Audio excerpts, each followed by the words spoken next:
I am Sudipta YouTube চ্যানেলে আপনাদের সবাইকে স্বাগত। রাধে রাধে।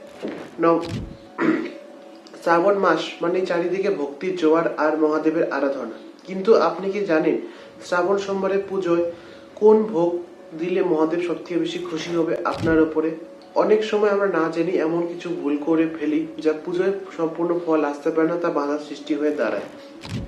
আজকের ভিডিওতে আমি আপনাদের শ্রাবণ সোমবারের পুজোর বিশেষ নিয়ম, মহাদেবের প্রিয় কিছু নৈবেদ্য, এই দিনটিতে কি কি করা উচিত, কি কি করা উচিত নয়, ভিডিওটা শেষ পর্যন্ত দেখুন, কারণ শেষে একটি বিশেষ টোটকা আছে যা আপনাদের জীবনের বাধা দূর করতে সাহায্য করবে।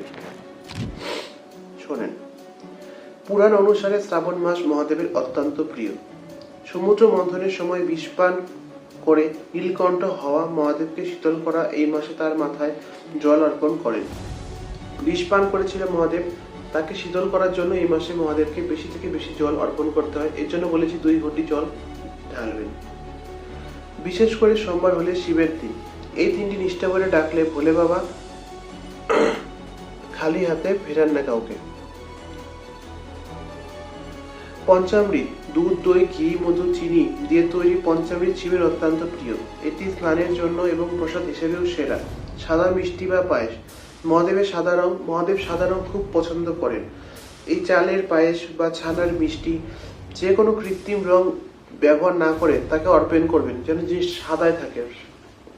রং দিয়ে মাল্টি কালার বা কালারিং করতে যাবেন না, মানে মাল্টি কালার মানে সব রকম কালার। ফল, বিশেষ করে বেল, কলা এবং ঋতু অনুসারে যে ফল থাকে, নাশপাতি দেবেন না। মনে রাখবেন, মহাদেবকে তুষ্ট করতে দামি জিনিসের চেয়ে ভক্তি বেশি জরুরি। বিশেষ টিপস, আপনি যদি বাড়িতে ভোগ রান্না করেন তাহলে সেটাতে তুলসী পাতা ভুল করেও দেবেন না। শিবের পূজায় তুলসী পাতা বর্জন, চলে না। সকালে স্নান ছেড়ে শুদ্ধ বস্ত্র, পুজোর সঠিক নিয়ম বলছি কি এখন শুনে নেবেন। সকালে স্নান ছেড়ে শুদ্ধ বস্ত্র মন্দিরে যান। বাড়িতে শিবলিঙ্গ থাকলে অভিষেক করুন 2 ঘটি জল দিয়ে। গঙ্গা জল বা পরিষ্কার জল দিয়ে স্নান করানোর পর চন্দন, অক্ষত মানে আতপ চাল, বেলপাতা এবং ধুতরা ফুল অর্পণ করুন। ওম নমঃ শিবায় মন্ত্র জপ করুন।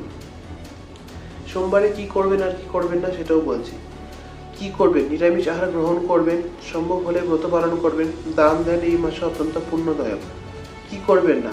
এদিন নখ কাটা, চুল কাটা এড়িয়ে চলুন। কাঁচা দুধ তামার পাত্রে রাখবেন না, স্টিলের পাত্র ব্যবহার করুন।